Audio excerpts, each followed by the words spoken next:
technology front currently. My name is Blake Cohn. Thank you all for being here.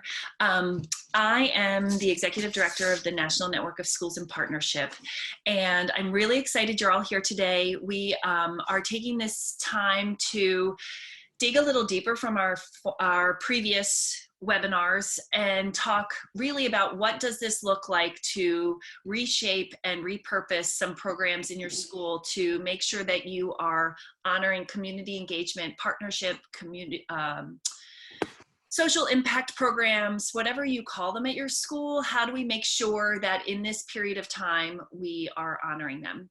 NNSP is, we've been doing this work for about 8 years, talking about community engagement and partnership.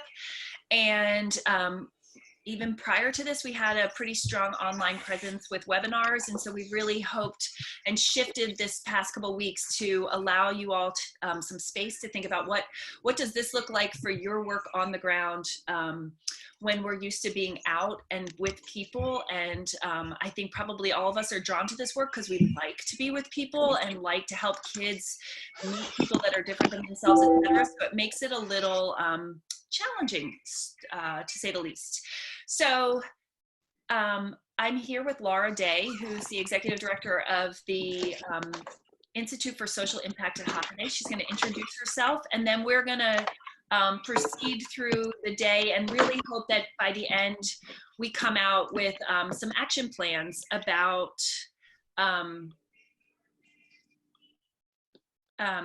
sorry, Diego, I muted everybody. If you can.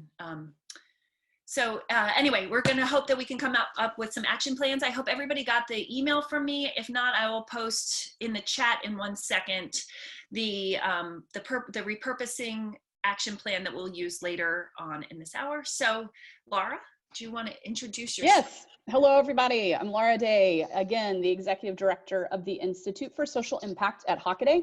It's in Dallas, Texas. It's a pre-K to 12th grade all-girls school, and I've been there. This will be my 9th year. So for many of you who've been in these roles, I started out as the Director of Community Service in a really traditional type service program, and then became a Service Learning Director, and now am, because of the work we've done, we've renamed it as an institute because we're also tracking a lot of data and assessing actually the impact we're having on Dallas as a whole.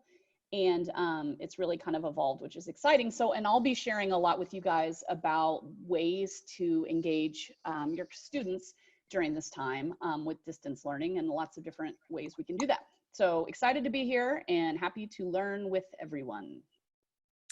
Awesome. Thank you, Laura. I should mention just a couple of protocols in the webinar space. If you could remain muted unless you're going to speak. This is a smaller group. It's intended to be an open forum for questions and conversation. So feel free to speak up when you have a question or use the chat function or use at the bottom of your screen. If you go to participants, you can also put your hand up if you'd like to ask a question. Any of those are fine. We purposely kept this as a smaller group so that we could have a much more in-depth conversation about this work.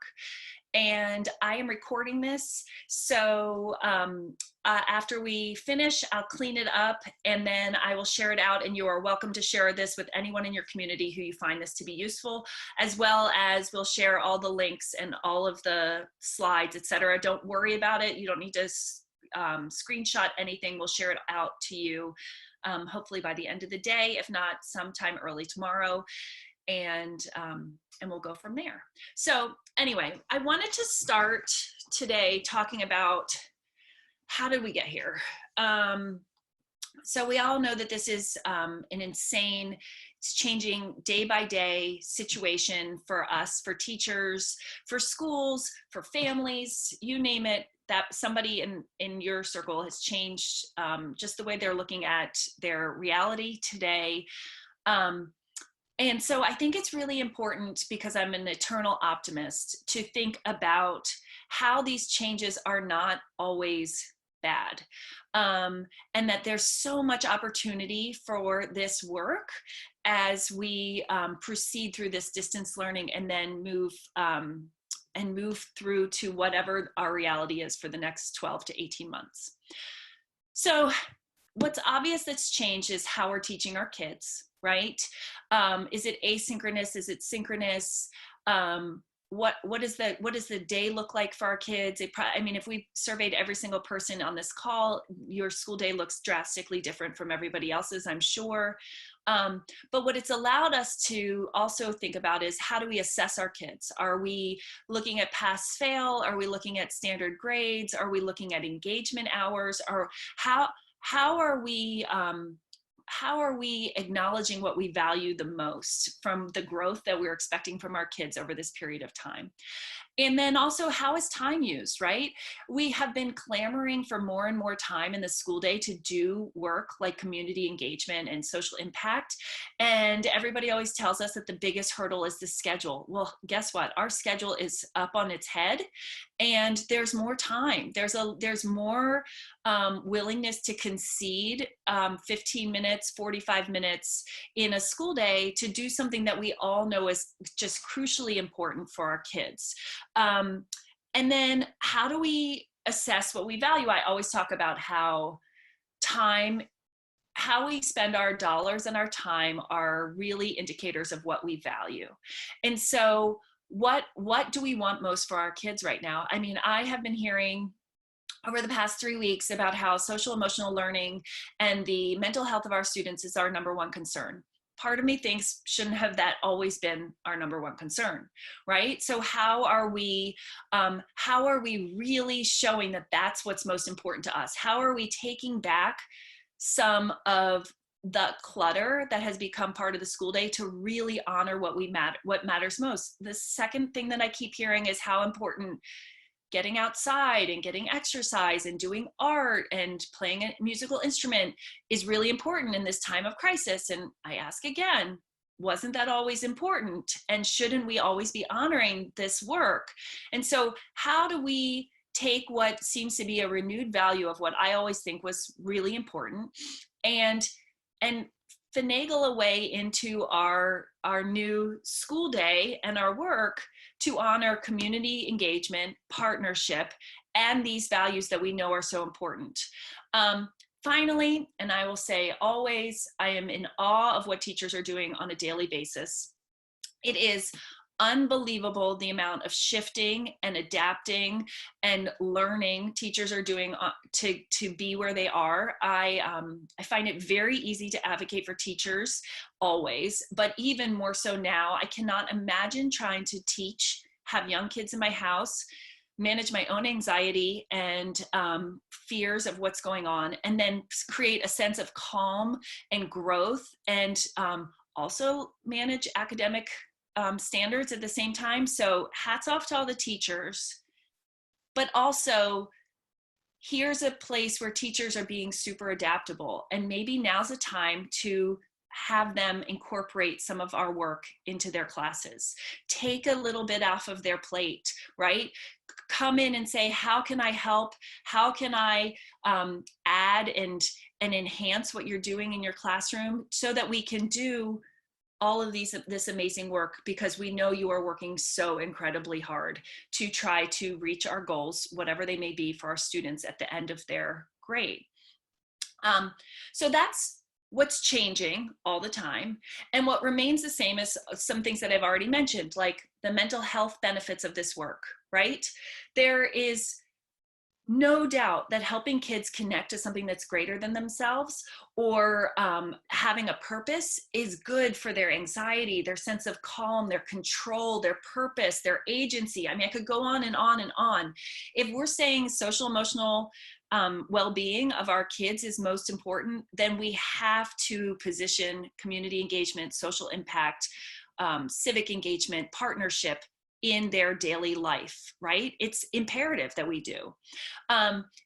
Never have we asked our kids to exhibit more compassion, empathy, or humility currently than I look at my 15-year-old and try to have a conversation. Luckily, he's conceded at this point, but at the beginning, about why social distancing is important. That is drawing on empathy and compassion skills that need to be developed and honed. And the work that we are doing lets our kids have an enormous sense of empathy for people that are not themselves. And I see firsthand how that would be. Kids with more empathy would have an easier time with what we're asking of them to do currently. Our community partners' needs have probably escalated at this point in time. And so now is the best time to redevelop or enhance those relationships with them, ask what they need, see how their needs might fit into what you're doing with your students, promote what they're asking for on your social networks. And then finally, the desire for purpose. And I put on this slide the desire of kids to find purpose, but quite honestly, all of us, right? It feels good to have a purpose, all of us.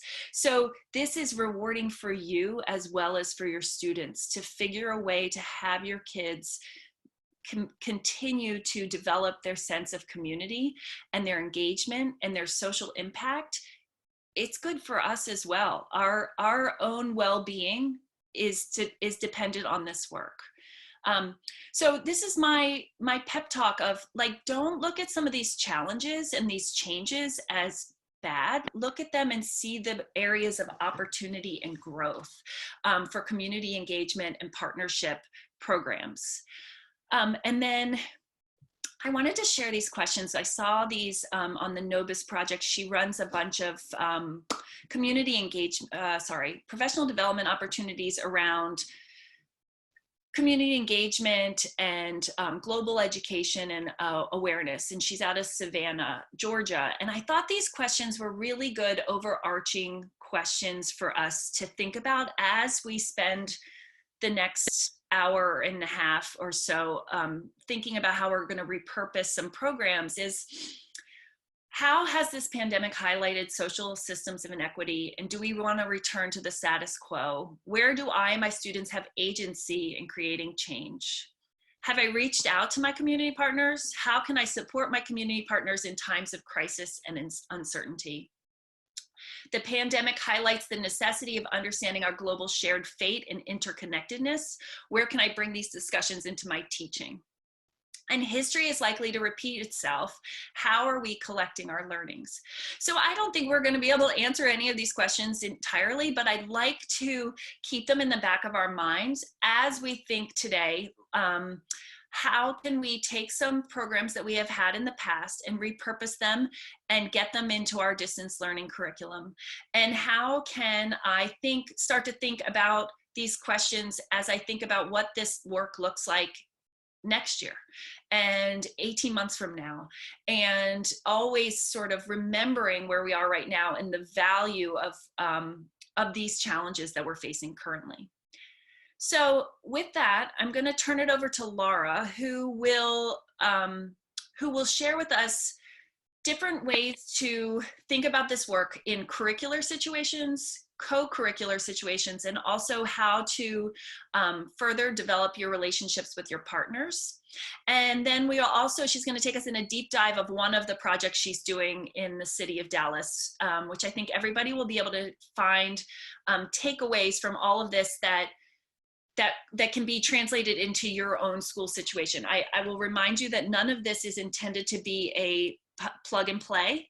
It is a buffet instead of options. And I encourage you to look at these to see how maybe one or two of them might fit into your school, your community, your town, etc.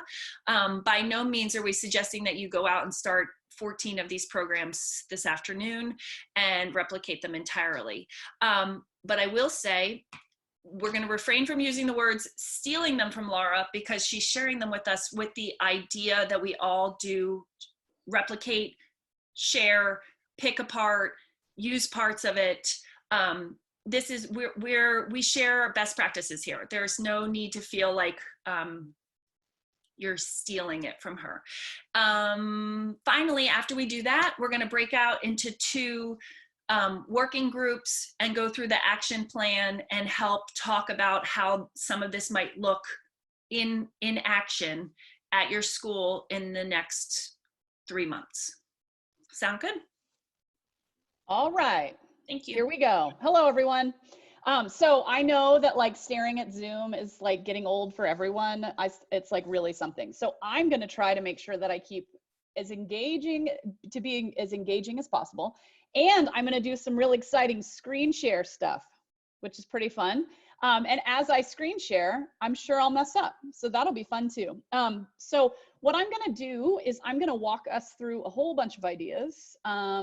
Around curriculum, co-curriculum, and a deep dive, and then I'll talk about community partners. And I'm going to show you some stuff, and I'm going to talk through some things, but I'm really open to questions. So I can stop after each one. I can answer anytime. And Blake, if you don't mind keeping an eye on the chat thing, if there are questions and addressing those, because I got a lot of things going on my computer. So let's get started. I want to say first, before I assume that this is easy, I know that our teachers at all divisions are overwhelmed. The last thing they want is for me to call them up and be like, I have an idea, do this. You know, like they're not in the place for that. And I want to acknowledge that. And that is the case at my school as well. So I've approached different divisions different ways. And so I just want to say that, and I want to name that.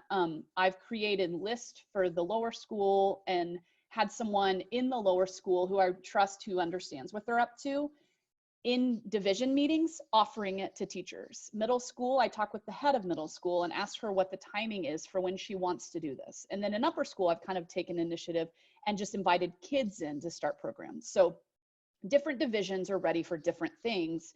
And I think we all have to be sensitive of that and sensitive of the teacher's time. None of this that you're going to hear from me did I like charge into a Zoom room and make first grade do. I'm really trying to offer help as well as a way to repurpose inside of what they're already doing, a way for kids to feel like they have control.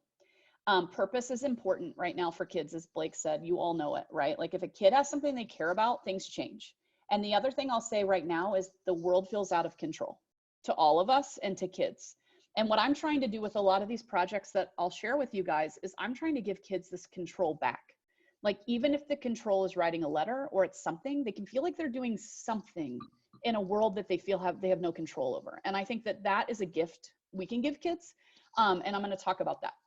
So let's get started. So I picked 3 subject areas. I'm happy to talk about the other subject areas we're doing things in. So if that is of interest when I get done, happy to discuss that. I am going to start with science. So the first idea is we study animals a lot in the lower school because it's fun and popular and kids love animals. And a lot of them have research projects or projects they have to do about animals. So we've gone into our first grade, and instead of just studying Arctic animals, their whole project is going to shift that they're going to do videos or write letters to policymakers and decision makers around endangered animals. So it's an easy shift, but it's a way for kids to feel like they can like help the polar bears in a time like this. And it's been well received. And so our kids are in the middle of creating that. So that's just an easy way inside of a lower school to try to just repurpose inside of that to give them some sort of control and way to create change. The next thing I'm going to show you is this class was already in existence. It's a biology class. That's a junior year biology class. And their final project is creating some sort of solution around things happening to the environment. We were supposed to have a big Shark Tank. That has moved to Zoom. And we're going to do the Shark Tank for a live audience, invite people in and do that as well. And the kids right now are having to work on their pitches and do prototyping of their things. And so one of the ways we've used to do that and to get really good understanding of what they're doing as well as give feedback is we are using a program called Flipgrid. Many of your schools maybe use it. Many of you maybe haven't even heard of it. So what I thought I would do is show you a video or 2 of our students as they're talking about the prototypes they've created. And then you can see how I've gone on and then done a video back to them about what I think about their prototypes. So this is an upper school option. So screen share time, everybody.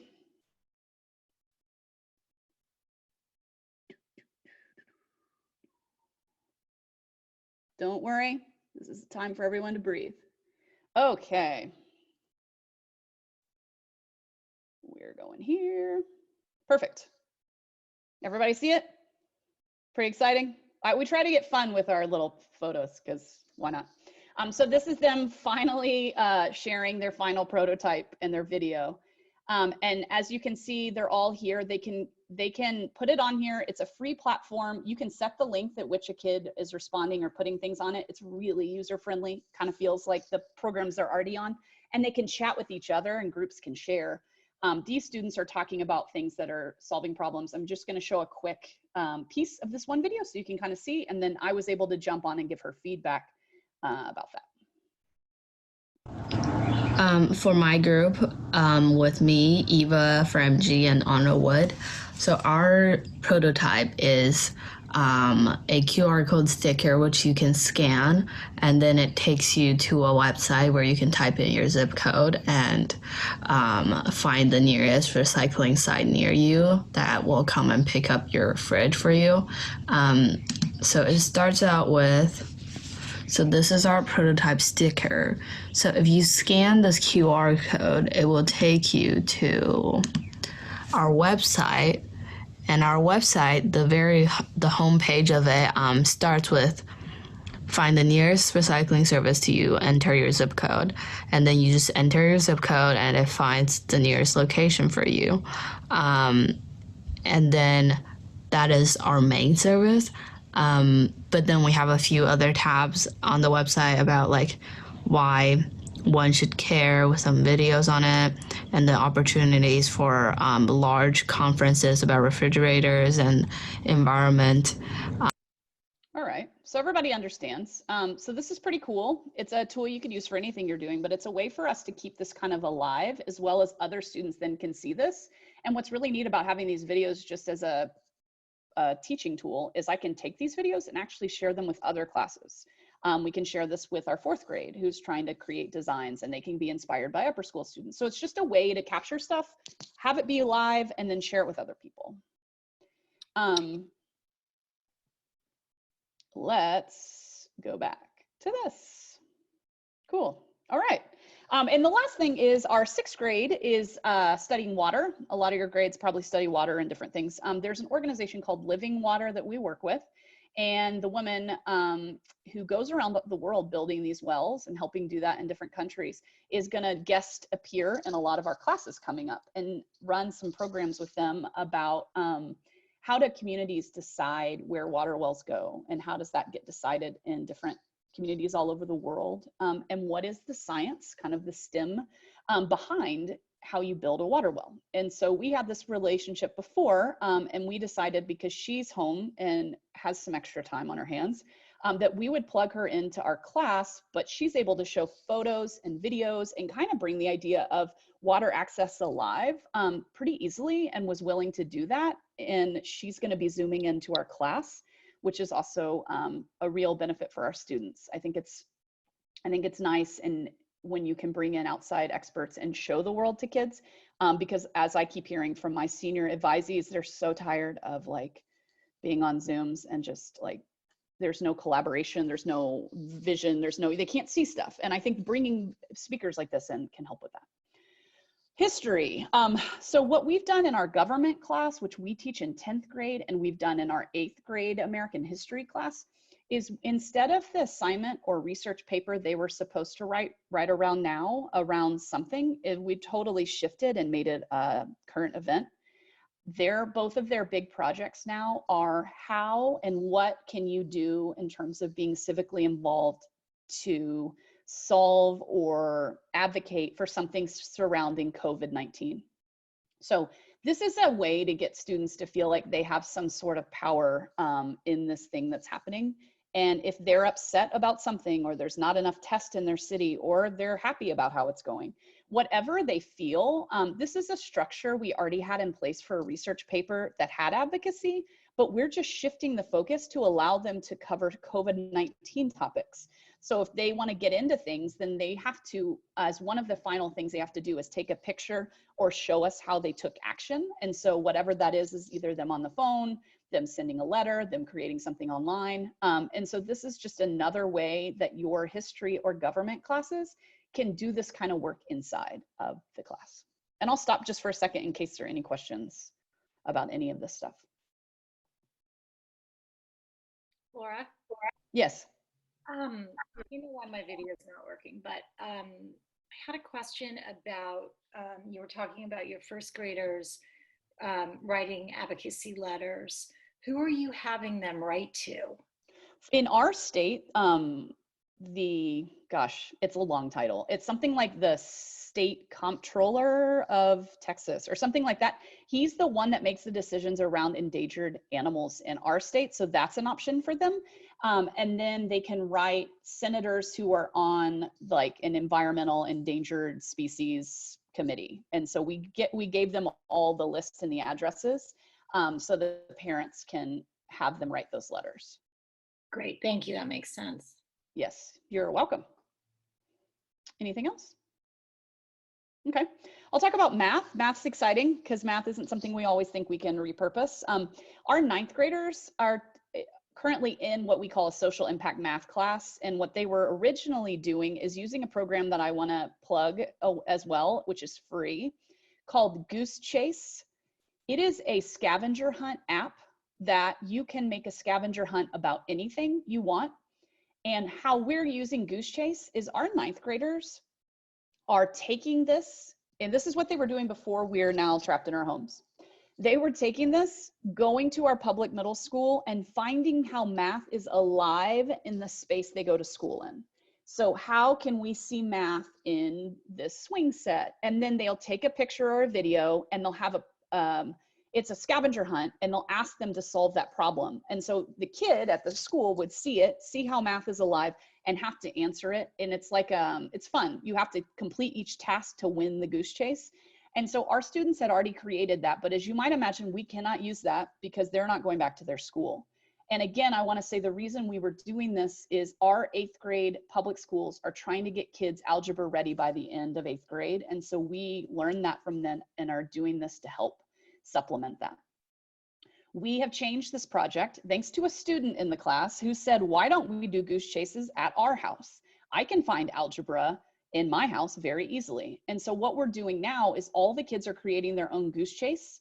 They're gonna find algebra all over their house, like at their bed or outside, and they're gonna share that with the teachers that teach algebra at our partner middle school, and that's gonna go home to the children. I imagine you wonder about internet access. Which is something that before Dallas ISD sent kids home, if you were 5th grade and up, you were given a device. And then slowly in our area, we've been able to get hotspots to a lot of our partner students who need it. So we aren't up against the wall that some of you might be in terms of internet access, and we can talk about that as well. Any questions about that math curriculum? Could be done at any age. I think you could do it in middle school if you needed to. You could do it with more advanced math, but it's a really great way to connect people. Quick question, Laura. Can you talk a little bit about the community service aspect to that, sort of the partner engagement? I mean, I think I understand how it connects to curriculum, but can you make the connection to the service piece? So, I mean, the service piece in this, I mean, more it's the students at this school that we partner with needed to have more understanding of algebra. And that was, that was important for that school. So they shared that with us. And so we decided instead of just going to tutor like we do a lot, that we wanted to give them another, it's shown that especially in female math students, that they actually are more successful if they see relational social math. Like if it's not just numbers on a page. So we're trying as an all-girls school to see how can we show that math in a more exciting way. And so that was our service, if you will, for them, was to provide that enrichment. Okay, I get it. Thank you. Yeah, you're welcome. And let me plug something hot off the press as well.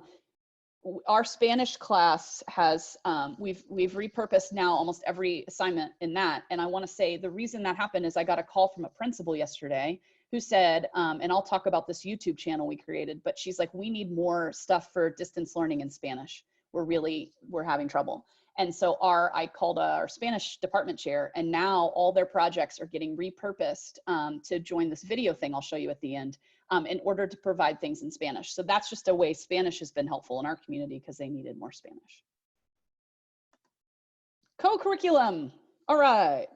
So our next frontier is not just in the academics, but all the other fun things that your students are up to. So athletics, kind of a bummer right now if you're a spring athlete and you wanted to play sports. And I feel that from all of our students. I'm sure your students feel the same way.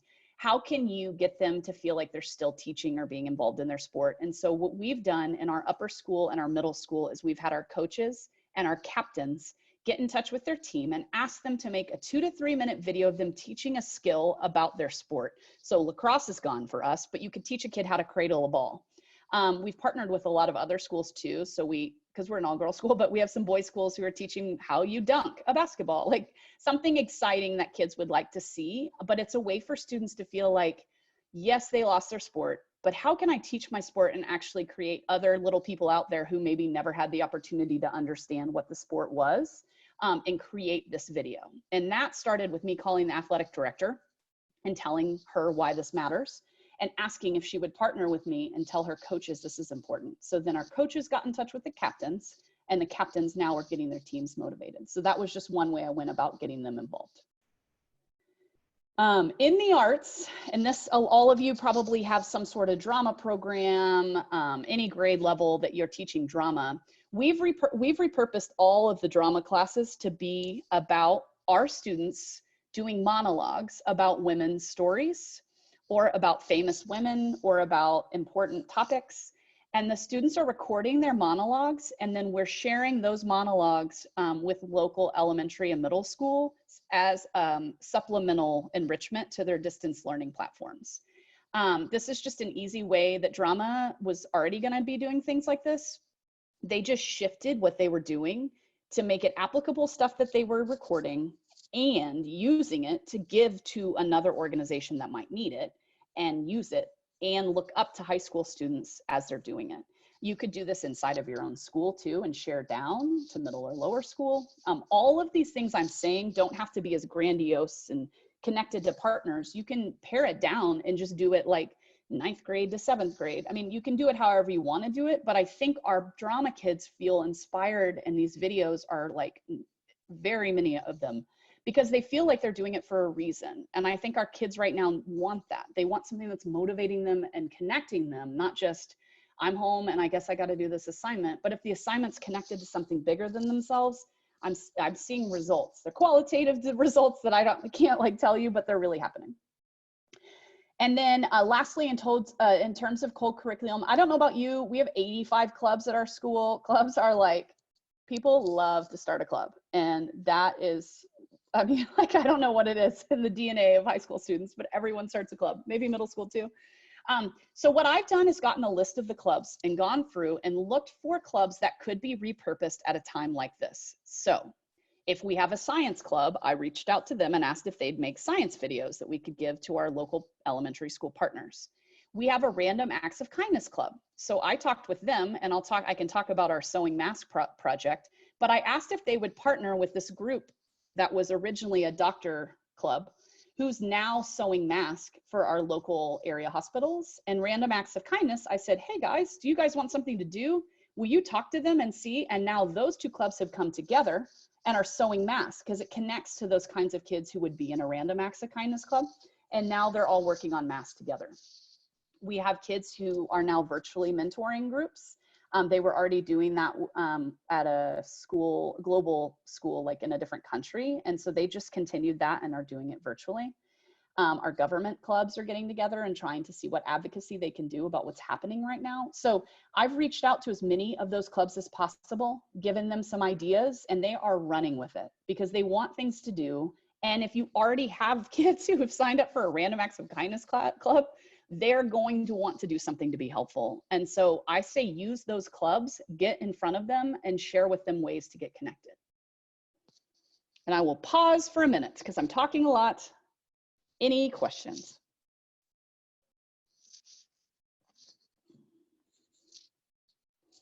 Hi, Laura. Hey. I do have a question about the athletics idea.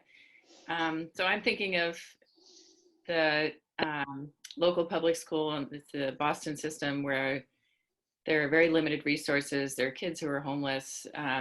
for them to watch a video about someone, how to create a lacrosse stick seems very incongruous in some ways. So, and if they're not allowed to go out to the basketball courts and try skills that might be demonstrated, how do you, what do you do with that? Yeah, great point.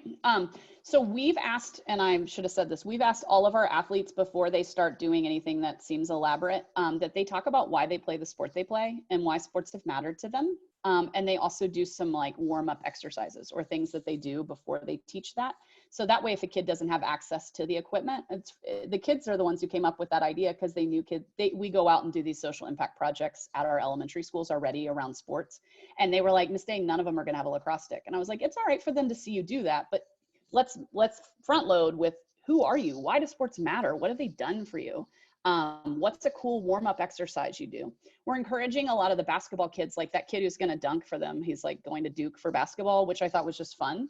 But he's going to show them how he works on his shot inside of his house, like laying on the ground. You know, like, so I think what we're trying to make sure is that the kids understand they're coupling like something fantastical that maybe no one could do with something that's realistic. And talk about like that boy to say basketball's meant so much for me and this is why and that kind of thing. And then like the dunk is more just to get viewers so people are excited, you know, like just to get kids excited. So we're trying to couple both, but that's a really good point. Laura had a hand up. Yeah, Ashley has her hand up. Hi, good morning. I just had a quick question. What is the best, like, how are you sharing these links? Are you doing it all through Flipgrid? Are you just sending the link directly to the principal of the school? What's the best way to get this information to the students?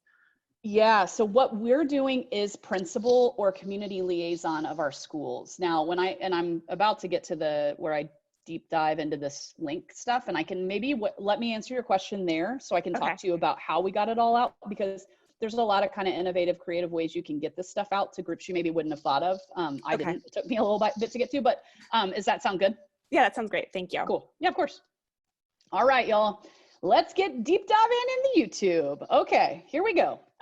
So I'm going to talk through what this is, what we've created, and I'm going to give you step by step because I feel like that's helpful sometimes. Like, you know, like you go to things and people tell you about this idea and you're like, how in the world could I do that? But it's actually simple when it's kind of boiled down.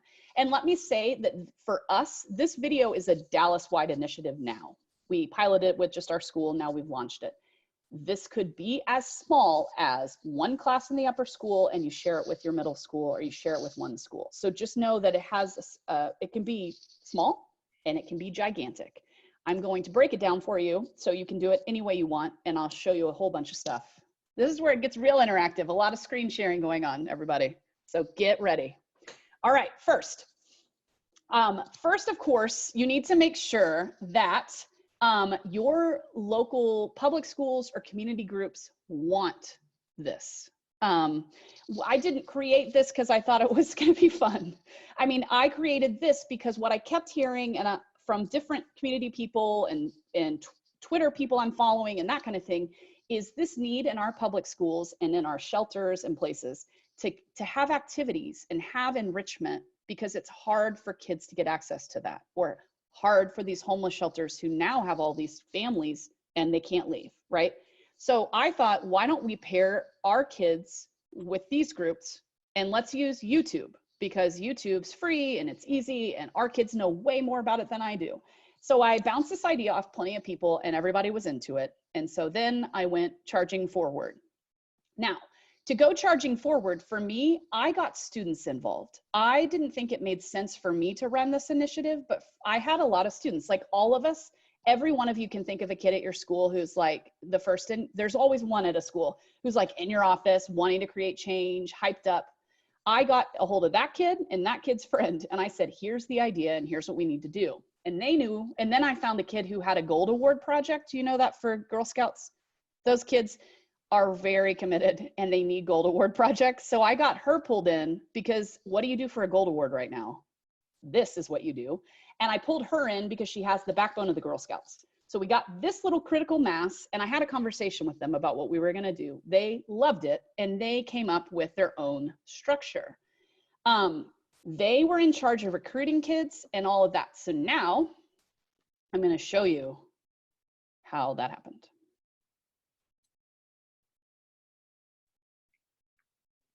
I didn't show you this.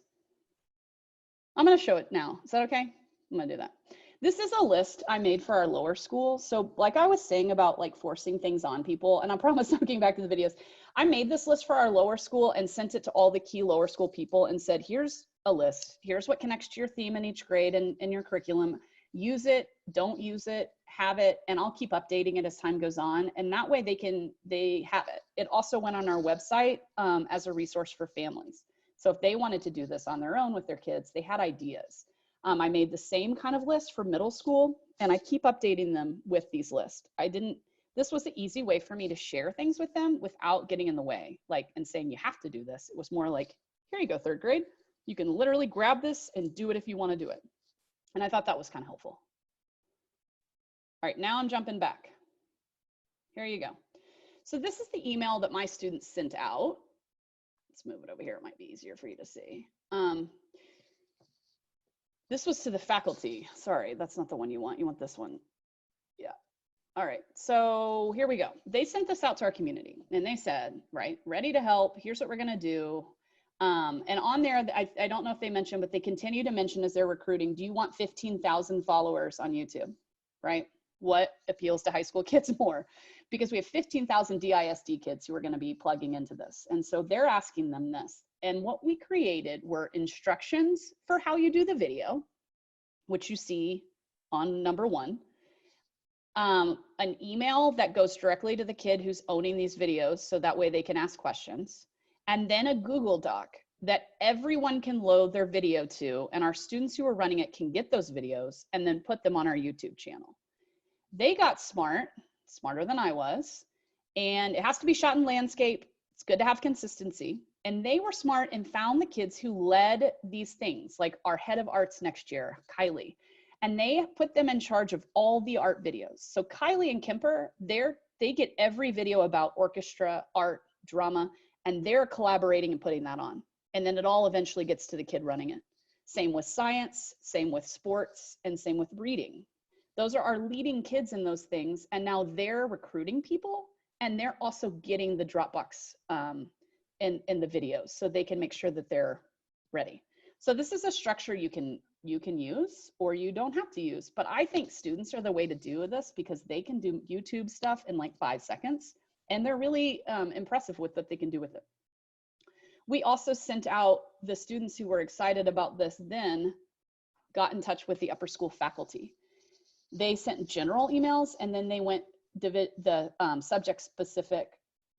That's why so many of our faculty have repurposed what they do, because they heard from the kids, hey, instead of art, what we're doing, can we make painting videos? And then all the teachers jumped on that and loved it. And they also loved how organized and the structure that had been provided for them. Any questions while I'm going back over here? I have one little question, because I reached out to a couple of the shelters in our area about doing things like this, and their response generally was, our families are just going to experience this as one more thing that they have to do with their kids. Mm-hmm. Like it's going to feel like more homework to them to sit in front of a computer and have somebody read to them or whatever. So I just wonder if you've gotten that pushback at all, or if so, how you've dealt with it. So I haven't gotten that pushback, and only because, and maybe I don't know if this is why, so we created this before we went to the shelters, and then I emailed all my contacts at shelters, and I said, here's a link. Here's my advice. Here's my thought, not advice. Here's my thought. You can share this with your families, but I know you guys are going to have activity time that you're not going to know, like give this to your activities person and maybe put this on a screen and have all the kids do this dance my kids are teaching, or use it for, like I gave, and then like a senior home. We sent it to about 5 senior homes, and I was like, use this for your activities, but also play the orchestra concerts at lunch, right? And they started doing that, and it's just just a couple tips. And I think because they're also that I was just like, hey, you can use this during lunch or whatever, here's the link, and I keep every couple weeks just sending it, hey, it's updated, we have so many videos, check it out, that kind of thing. Cool. That's been helpful. Okay. Yeah. All right, everybody, now do you want to see the link? Here it is. All right. Oh, sorry. Yes. Sorry, I just want to know, I love all your ideas, and when you share the screenshots and the video, the video, are those links going to be live, like for the art, the dance YouTubes and art YouTubes? Like, are we Yeah. able to access those links that are there that were embedded into your? Yeah. Okay, great. Thank you. Yeah, you'll have access to all this. And then I'm going to show you right now, this is a live YouTube channel, and this is what we've been sharing with all of our partners too. So you can see all the videos created. And I'm going to take you guys through a couple of them so you can see it. Does somebody else have a question? Yeah, I just wondered about parents, and did you have any discussions about legal ramifications with this? Good. And how did you do that? Yeah, good question. Thanks. So we were lucky at the beginning of the year. We have the parents sign off that we can use the kids' photos and videos outside of the school community. Because we do a lot of other things connected to this. And we are lucky that not one kid didn't sign that form in the upper school, so I can blindly send this out. I imagine it would have to be different for other places. I know the last group we had yesterday, there are a bunch of schools that are going to start this, but I think they're going to create a document that they're going to send home to parents to get permission as a way to then do this. So maybe that's something Blake could connect you to in terms of like, what does that document look like? Because I agree, yeah, legally that wouldn't be good, but I think some schools are thinking about how can we send this out and get parents to sign off on it, and then we then have the kids make videos. But that's a great question and something to really think about. So here is the better to do it. Sometimes it's better to do it first and then. Yeah, that's so true. We do that with tutoring. When we send kids off school, we have their parents sign that they can ride with older kids, and we just we put it at the early part, and like people check it off. But like, right, it's hard to do it later. It took me many years to get on the front end of that instead of the end. And I'm lucky that we did, because like I wouldn't have been able to do this website, which is seemingly to be helpful to people. So it's great. Yeah, it's exciting. So here we go. Here are the videos, and they keep popping up every day, new ones. So our whole dance classes, they have to do a dance and they have to teach it. And so those have been really popular in our homeless shelters, youth shelters, elderly homes, because they're showing those as activities, and the kids are teaching pretty fun dances, which is great. We have a whole bunch of other things that we do in terms of art. Things that are simple, like, so the kids know they can't do anything that won't require like two things, like paper and a cup or that kind of thing. I'll talk about our art thing that we're doing too. These are all the different things that they've come up with. We have a couple sports ones. We're waiting for a few more. A lot more. Our orchestra is going to get together and perform a Zoom concert together and record it, and then send it out to all of the elderly homes near us, as well as some of the Alzheimer units, to be played, so that way they have music. And I'll show you guys one of the reading ones, because I think that's helpful. We made sure that they talk about what reading level it is. We also, like I had said before about Spanish, so what happened is we created this, and then I heard from a principal, hey, we need it in Spanish. And I was like, you're right. Yes, you do. And so then that was when I got Spanish involved and said, what are y'all doing? And they're like, oh, we were just about to have them do poetry. And I was like, anyway, it could be stuff you could record and we could put on this website. And they were like, oh my gosh, absolutely. I think people right now are so willing to be helpful and connect that it wasn't a hard sell. So I will show you one of these. Let's see. So see how in the beginning, that's what the student's job is to say what it is, who's reading. Hi, my name is Mira M, and the book I'll be reading today is Llama Llama Mad at Mama. I'm going to be reading this book because it was one of my favorites as a little kid, and I'm sure you'd like it as well. So, Llama Llama Mad at Mama. Llama Llama Mad at Mama. Llama Llama having fun. Blocks and puzzles in the sun. Time to shop. It's Saturday. Llama Llama wants. You get the idea. But you saw at the beginning how part of the instructions we sent out, which I'll show you guys here in a second, I have them pulled up, where you have to explain why you like the book and why you care about reading or something like that. That was built in, so that way it's not just reading, but it's also connects to the kid. Let me show you one more thing, and I'll talk about it now, just since we're here. So we also created So our art classes are doing Bob Ross paintings as their project. So the kids came up with this idea that they're gonna teach kids how to draw and paint items and do a Bob Ross painting. You would probably first think, how are the kids gonna have the materials? True. We knew that was an issue, made sure that the materials were limited, and then we worked with, do you guys, a lot of your school districts, are they giving out free meals at different locations? So we partnered with the meal drop-offs, and we had students, again with the clubs, I repurposed some clubs to make art bags, and their parents dropped them off at the meal sites that are connected to the schools. So those art bags are there, and they're telling them you can take an art bag if you want to follow along and do art. And so that is how we were able to get at that. It's not perfect, but it's a way to at least get some supplies out to kids who might want to follow this. I'll show you one of the Bob Ross videos real quick. Short and very fat. Oh, it was. And it could have in the middle of me doing it with how to draw some cute little hooks. And I did this digitally, but here's an example of me doing it with some Crayola Super Tips or any Crayola marker and a random black pen I found in my house. It looks just as good. So the way I like to do it is I like to grab a pencil and just kind of like draw whatever shape you want. So here is a tall and skinny house. Doesn't have to be super accurate. The less accurate it is half the time, the more fun it is. It can be short and very fat. So you see, there are a lot of things kids can do, and there are a lot of classes who can get involved. And so sports are on here as well. So that's helpful, I think, for you guys to see that YouTube.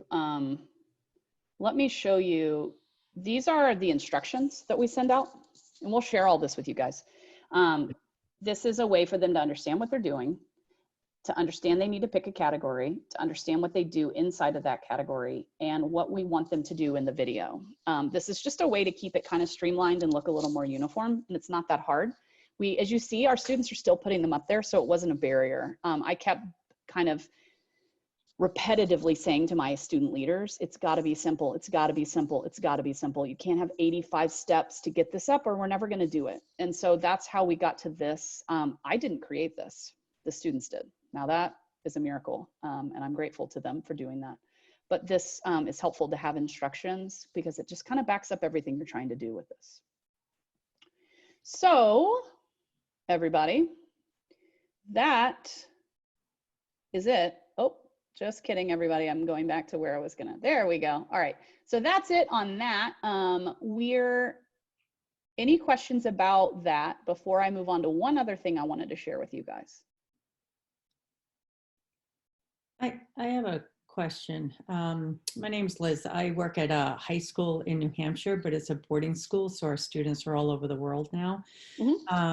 But how, Laura or anyone else, I think one of my biggest things, and we've been having conversations for the last 3 weeks, and we're just starting back with club type activities like this or in new ways.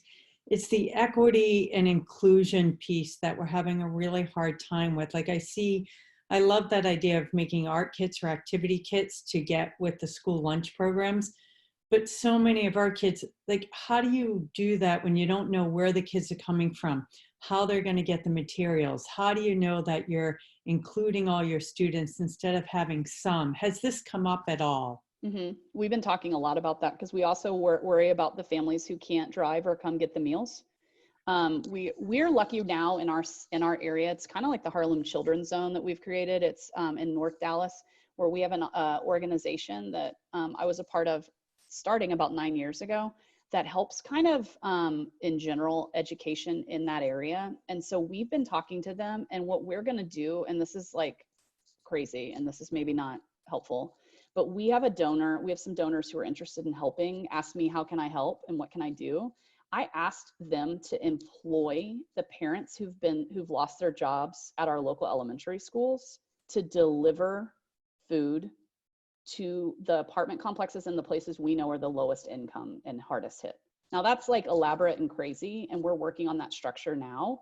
And that's the way we're trying to get at that problem around food access as well as these supplies, but really food access, right? Because there's groups who aren't getting to them and aren't getting to the food, and that's an issue.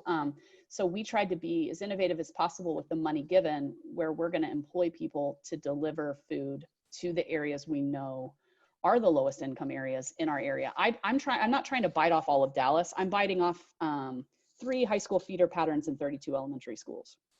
That's where we're operating. I also am sending this YouTube link and these ideas to all of our area private and public high schools. So here pretty soon, all of them are contributing to this, and all of them will be a part of helping solve this. So it's a partnership kind of thing, which is an easier way to get at this. Laura, did you mean that now the area schools are also going to be posting on this YouTube? That is really cool. So it's all of Dallas. It's high school kids too. And another project I want to say, I said this last time, and I think people found this to be helpful. Book Nook is an organization that had, the guy who started Reading Partners started a thing called Book Nook. It was an iPad-based literacy program. He's now put it digitally online with permissions and all of these things. We're going to start virtual tutoring really soon. And that is going to be a way for us to continue tutoring all the kids. It's free. It's free. So go to Book Nook and do that. We also have a way where we're paying high school kids who are in the education track at collegiate academies in our feeder pattern to tutor. So if they hop on and tutor, they're actually making money to do that. And that again is an outside nonprofit. And I know I'm saying things that are huge and crazy, but it's more just for all of us to dream together. I was curious, can I piggyback kind of, I'm not sure if I was getting what Liz was saying correct, but I'm in a similar situation where we are at a huge boarding school. Some kids are paying $60,000 a year out of pocket, and some kids are paying $0 to come here and are returning to the Bronx where their parents are working full time. They are the essential employees. They're taking care of younger siblings. And we don't know so you're at day school, so you've got these kids local and they can bring things to you and you can get supplies out. But I'm really struggling with, it really needs to be student initiative happening all over the world in different time zones. Anything live is tricky. And I mean, I guess it's all gonna have to be the video stuff, but to have kids, even like the sewing of masks, like, how do they get them to where they need to go? Are they following the correct pattern? Like, it just feels pretty unwieldy. I can help you with that, the mask thing. Here's what's interesting. So we're part boarding school. We have 90 kids all over the world. The 2 kids who created the mask program, one lives in Vietnam and one lives in China right now. They're emailing out to their teachers that they know are local and asking if one of the teacher would allow her porch to be used and to put 2 boxes out. And then she's partnering with another organization she found to deliver the supplies. So this woman is allowing us to use her porch. And the kids had trouble. How do I get the finished mask that kids are dropping off there to the places? And what's really cool is she asked our boarding moms who are local, but have nothing to do because the kids are gone. And now they, because she asked them, are doing the moving of the mask. So that is a way that those kids from Vietnam and China got really creative and used teachers who were local to have them, which is. So they're worried about masks in Dallas. They're not worried about their masks going to their communities in Vietnam, and because they are more worried because their communities are doing better than ours are. Like, we just got a donation of 15,000 masks from 2 of our Chinese parents because they were saying, we know what you went through. Yeah. And so I think that's what they're focusing on, Dallas, because they're worried about Dallas.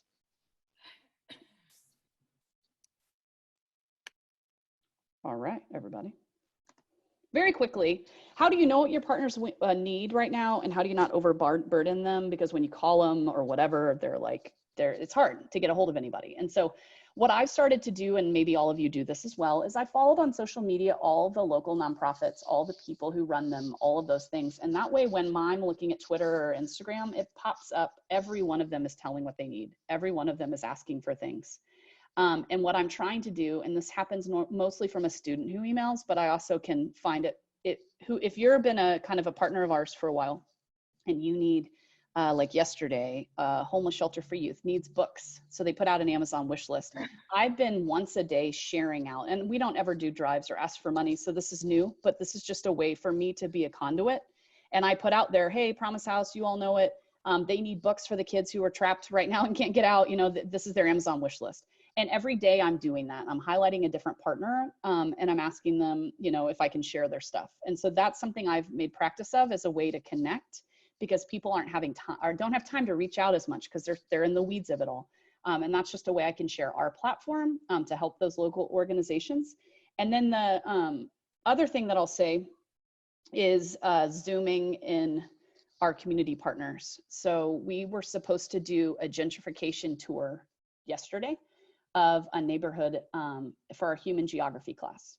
And obviously that isn't going to happen. But what I did ask is if the executive director who has a steep knowledge and lives in that community would hop on Zoom and share with our kids what is going on in the neighborhood, what's happening with COVID-19 in your neighborhood, and what has gentrification done for your community.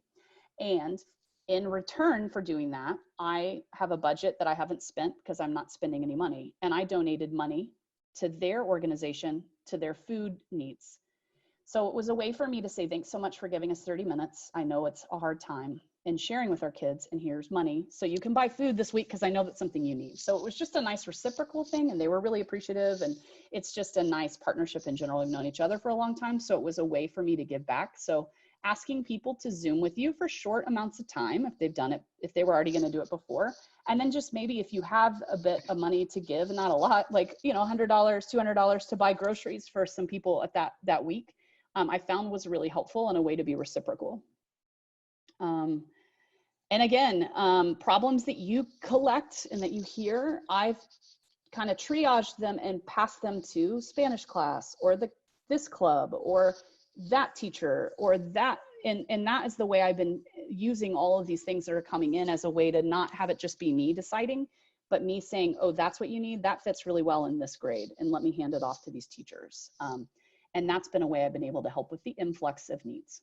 So Laura, I'm going to stop talking.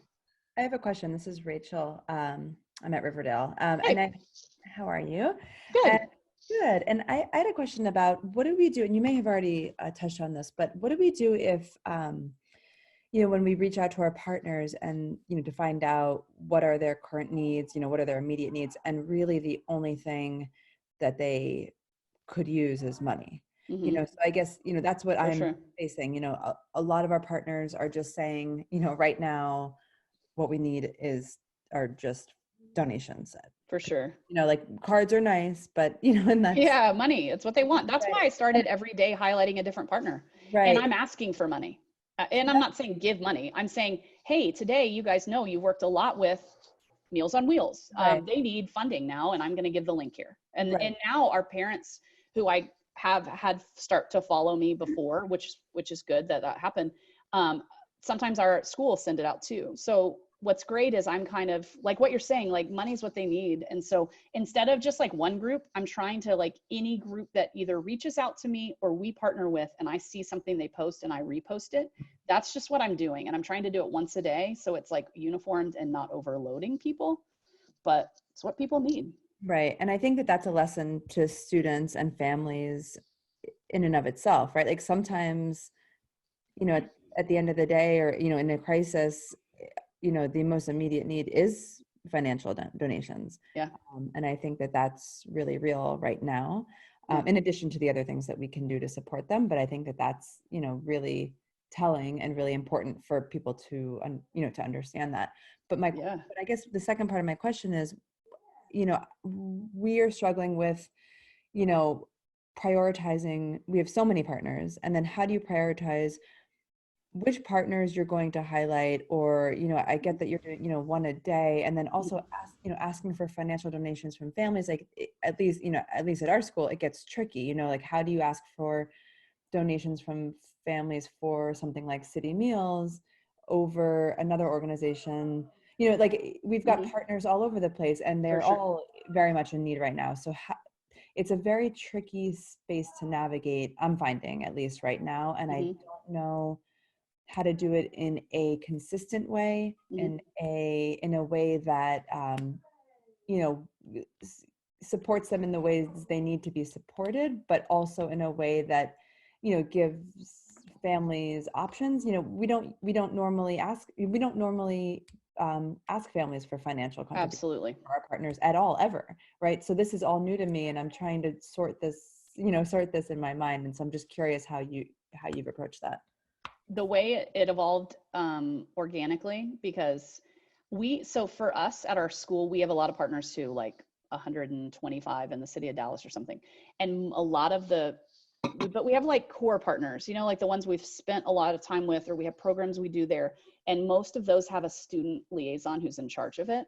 And so what's happened organically is they're getting in touch with me. So I haven't yet had to find anything, is because like a kid today just got in touch with me about money that Meals on Wheels needs and sent me a thing. Can you post this? And so now kids are just kind of coming out of the woodworks for our core partners to say, here's what our group needs. Here's what our group needs. And I mean, is that the most scientifically equitable thing? I don't know, but I'm not going to repeat. I'm going to just keep taking the new ones in. And eventually I'll probably get through a majority of them. And I'll keep an eye to the communities I know we work a lot with that I haven't heard from, and make sure that I post those. And that's not a foolproof answer, but you know, it's like the reality of what I'm doing. And Rachel, do you have your own social media? Like, I don't mean Rachel Klein personally, but like your office? Our office does not. The school has we have a whole, communications department, as I'm sure every school does. And so everything has to go through them, and they are the ones that, Because I think like coming out of Riverdale's communication office is a much different perception than coming out of the Hockaday Institute for Social Impact repost. Right. It doesn't feel, I mean, I see Laura's posts all the time. It doesn't feel like an ask more than it feels like an awareness that they need help. And if that moves you, but it doesn't ever feel like, hey, Hockaday community, we need to gather our funds today to go to Meals on Wheels. So I think that makes it a little easier to navigate how to do that, because certainly Riverdale's, Instagram can't be asking for money on a daily basis or promoting all your community partners. Exactly. Because they need to be talking about admissions and their own annual fund and all their other concerns that probably have louder voices at your school right now than your community your partners. Yeah, that's a good point, Blake. I put my handle on there too, if you want to see it, just so you can see what I've been doing. But that helps. It helps that it's not Hockaday, it's at Hockaday Impact. That's a question that I had actually, Blake, that you had lifted up just with regards to the fundraising, development office, coordination. I mean, the needs of our school now are just growing just like everybody else's. And if there's no friend school, there's there's no families, there's no anything. So like we started this whole emergency relief fund for not only current needs, but also future anticipated needs. We know there's going to be more requests for financial aid. We know there's going to be more requests for, everything. And we don't know when that's going to happen, but we're just anticipating that. And that's been a really great catalyst. That said, we've got our own internal programs, we're a Horizon site. And so that too is a big question mark. We have no idea what the summer program is going to look like. We've got a giving day for Horizons that's coming up, and we have to be really cautious about tapping into our current donor base, which are current Friend School programs. So that's just within our own Friend School community. But then, for instance, we have our partner programs that are also tied to our admissions. So Breakthrough Collaborative, SMART program, other programs like ABC or Stepping Stones. Like, we supported them, we hosted a table, and now I just got an email from them. They're like, so, we're not hosting our gala anymore. Do you want a refund for that? But like, that's tied to our support of these kind of access programs. And it would feel disingenuous for us to take that money back, because that's supporting not only our students, but other students, and it's all within that realm of like fundraising. And there's only a certain amount of asks I feel that we can get, and the needs are just growing exponentially, and that's just within our own Friend School community. And that's not mentioning like the homeless shelters that we work with, or the food banks that we work with, or the that's kind of the next concentric circle up, the senior centers or those kind of things. So I don't know if there's a question there. It's more just kind of like one of the things that we're contending with, as I imagine others are dealing with development issues, admissions issues, those kind of things. Yeah. I know, Rachel, I'm at Brentwood School in Los Angeles, and we have a pretty similar population, I think, to Riverdale. We're really, my goal is for us to be focusing on what students can do. So we do have the clubs in the upper school where they do have a small fundraising task, and I'm sure we're on break now, but when we go back, they're going to continue with that. But I think the goal, or my focus, is I'm reaching out to the organizations that we work with. I do have a budget for service. So some of that, instead of being for buses and trips for kids, I'll be donating in kind. If we have somebody that comes on a Zoom call and speaks to a class or gives a tour, we'll supplement that with a donation, or whether it's an in-kind supplies donation or something along those lines, and keep the kids really focused on what they specifically can do. I think is because of there are big issues with our development department too, obviously. I also think parents are, home, and they're getting hit from left and right with requests. So I have a list on our website of the organizations that the kids know and work with, and what they need. That's available for parents. Our parents don't do a ton of reading on our online newsletter, but it's there. And then the kid focused piece. I don't know if that helps at all. Yes, definitely. I mean, I think we're in a very similar boat to you, as you said, and I think we're trying to prioritize, like similar to you. We had, I don't know, 7 or 8 huge events, happening this spring with a lot of our different partners, and so we're trying to thinking about reallocating those funds that would have been spent, like you said, on buses to get there and back, and instead possibly, making donations in that amount to the organizations that we're relying on us, being there this spring, for example. But I think it does get tricky with the development office and with finance. And I like the idea of an in-kind donation. Of course, we've donated, supplies and, gloves and goggles and, et cetera. But I think I like the idea of, having a Zoom call with somebody from the organization and then making a donation, in their name or something like that. I think that's a great idea. Thanks. Sorry. One more chance to ask Laura some questions about this, and then we're going to split into 2 groups, and we're going to work on our action plan, and then we will come back together as one group to share out all the genius ideas we've come up with at the end of the 25 minutes or something we have on our action plans. And any last questions to Laura before we break into 2? No?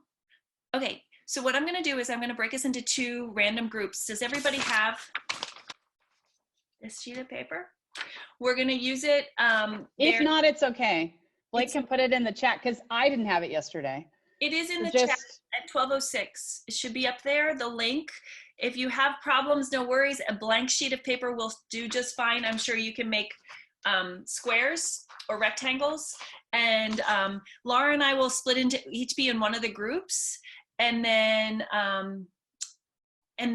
we will talk and walk our way through it. Laura, we're gonna give ourselves 23 minutes. Okay, I'll send you a message when we're getting close.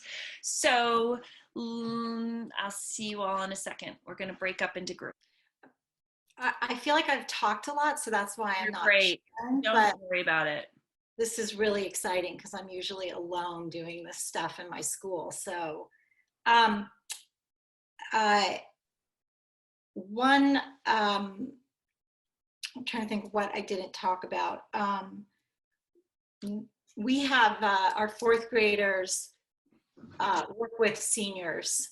And so one thing they'll be doing is writing letters and hopefully sharing video with the senior center, which I think we talked about a little bit. But what I was hoping to do is work with their activities director to see if they're using Zoom, if there's a way to do like an optional time where the seniors could either be sharing something from their life.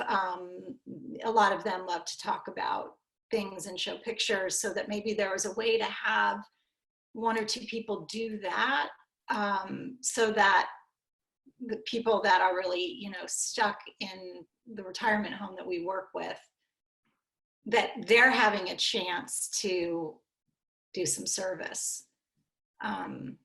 So I was going to try to figure that one out when we go back next week. This is just anecdotal because my mother-in-law happens to be in a retirement home, an assisted living, and they have iPads for all of them, and they schedule an appointment with their families to make sure that they go in and help my mother-in-law call her sons. But it seems like that the managers there could help you make that connection, because I think you're right. Like the service part of it is, they're like, Ginger is stuck in her room. Like all her meals are being brought to her room. She can't get out. So coordinating, like bringing something and asking them to do something, gives them the sense of purpose also in this crazy time. I think that's a really wonderful idea. Yeah, on that note, I'm working with one of our PE teachers to have him set up our students to do some recordings of them doing some exercise routines, yoga stretches, and those will be sent, hopefully, I think either to a YouTube channel or a Vimeo, whatever the platform is, to our senior partners, and that hopefully can get shared with the residents there. Not only getting them active and engaged, but also seeing some faces and young kids and sending those kind of messages. But, you know, the challenge obviously on that end is the technology piece, because they have to be comfortable with being able to, you know, activate this YouTube channel or something like that. And they don't have the in-person manager to help them. You know, it's not like they can set it up and play it for everybody and everybody kind of does the routine. So we're kind of just struggling on that logistics side of things, but that's the hope anyways. Yeah, because there's no longer that tech support, yeah, or something. Well, no, I mean, I just mean like, at least this is only my experience in Virginia, is that they're not getting together for their daily 2-hour bingo shuffleboard. I mean, yeah. My mother-in-law goes there for the wine, but you know, they're not getting together for that. Right. So it's a challenge, but again, taking the philosophy of, if you're just you know, brightening the day of a handful of people, it's a good progress. Yeah.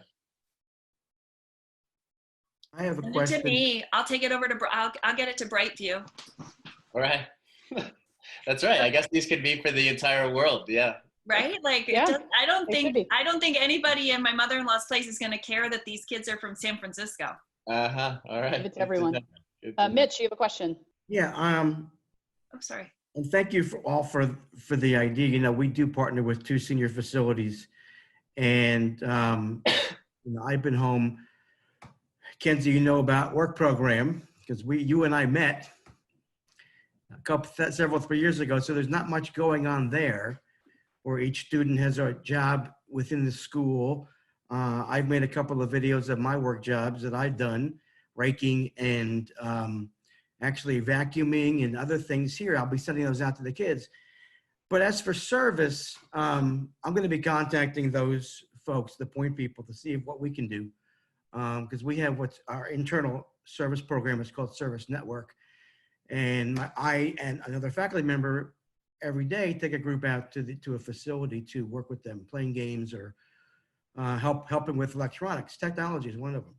So thank you for those ideas. I'm going to connect with those. But with regard to the actual services, do any of you have, I'm struggling, and our admins don't know what to do yet with the service requirement specifically for our seniors. They were supposed to go on a trip to Ghana, and some of them are in service network. They won't finish their hours. Does anybody have any input with regard to what you're doing with kids seniors specifically, who won't finish their hours? I have, if any of you have been on Zooniverse, it's a virtual platform for virtual volunteering. So we're going to look at that, but any input would be very appreciated. Mitch, I can, you know my situation with work program, right? So every student at our school is required, it's a graduation requirement that every single kid works 4 hours a week on campus. We are waiving all of that. It's just gone. We need to be gracious with our kids at this point. So we're not requiring any work job. We are not requiring our co-curricular requirement, which is usually how our kids do service work. If they're off a term of sports, they do a PE and a co-curricular. That is out the window. We're having them do their major course requirements on Zoom, which already feels, my advisees are saying they're getting more work than they ever did in their academics, and they're screened out, and they're stretched very thin. So from our school's perspective, like graciously, the admins are kind of letting those things go. This is just an unheard of situation. And I feel like I'm making service opportunities to give the kids the control and the feelings. And, you know, Laura spoke so eloquently about, I'm making it like offering things for them to partake in, but it's certainly not at all required. And they need to be given every credit, in my opinion, that they would if they were doing it. That's how we're dealing with it. We have the same. We waived our requirement for our upper school students, and we're also giving out opportunities and things for them to do, but it's not required. So we're going to do the same. We haven't met about it, but that's certainly, when we go back, going to be my very strong recommendation. I don't see how you could possibly have them have to do that. And we have kids taking care of younger siblings because their parents are essential employees. And, you know, when you talk about access, it's for our students too. Some of our kids are not going to be able to do some of these things. They don't have an extra $1 to donate. They don't have an extra can of soup to give, you know. Yeah, I had a question, since everybody's from around the world, the different places, but I wondered if anyone, I know in San Francisco, our friend runs the parks department, and he was telling me that they have opened some daycare centers for emergency and essential workers' children in the parks, and they've retrained city, I don't know if they're volunteers or they're employees, but to basically run daycare. So I don't know in Los Angeles yet where that's happening, and I just didn't know if anyone had any news about that in their area, because that might be a really great place to make sure some of these resources that the schools have go. Well, I know it's not happening now. Well, actually, there may be a little bit of it, but before the schools completely and the daycares all were shut down, the YMCAs in Greater Boston were the locations for daycare for all the essential workers. But you don't think it's happening now? I know they had to scale way back on that, so I'm not sure exactly to what extent that's the case now. Yeah, I shared in the chat in San Francisco, the Department of Children, Youth, and Families is offering emergency childcare for frontline workers, essential employees, that kind of thing. I also know that Boys and Girls Clubs in San Francisco are also doing limited childcare as well. So there's a couple of opportunities, and how they screen and manage that. I'm not sure of at this point, but I know that some limited childcare for low-income families or essential workers are being provided. I'm going to jump in real quick because Laura has to leave because she has an interview. She's not interviewing, she's interviewing a candidate for her school. And so I just want to make sure we said thank you to her before she jumped off. I'm not trying to cut this conversation off, though I know you all are probably zoomed out at this point in time. And I would like to say that we will continue to have conversations like this over the foreseeable future. We're going to run another one like this next week. So if you really liked it, you can come back again, but it will be a repeat. I'm also thinking we'll probably do one on equity, looking at equity in terms of community engagement. It seems to be a common theme that's coming up. If you have a theme that you would like to put up there, we are super flexible and pliable. So please just suggest what you'd like to convene somebody around. Tomorrow we're talking about capstone projects. If that's of interest to anybody, we're talking about what capstone projects look like. It could be 8th grade, it could be 12th grade. What does that look like at the end of this year? And this summer we will be running, we traditionally run a 2-day summer symposium called Degrees of Impact. We're clearly not doing that together this summer. We're gonna run it for 4 Tuesdays in June for 2 hours each day. That information is available on our website. Laura and I are co-hosting that together. And then in the works is a virtual conference in July called the Do Good Conference, which will be in partnership with Mobile Serve, which is a online app to help your kids track their engagement hours at school, not just community service, but engagement. I will post all of the slides after we get this recording. I'll get all the slides, all the links, contact information, what have you. If it's not there, email me. I'm very open book and I will share it with everybody. I would love, Lisa, for Brentwood School to join NNSP. That would make me very happy. I just texted you that. Yeah. Okay, that's the first thing I'm doing. Oh, I'm sorry. I didn't realize that was personal. I thought that was to everybody, but I'll just put it out there. That is awesome. Done. I love it. Okay. Thank you all for being here. If you want to stick around, I'll hang out for another couple minutes. We can continue to talk, but Laura needs to go, and I'm sure the rest of you all need to go as well, but I'll stay here. Thank you so much. Thanks a lot. Everybody.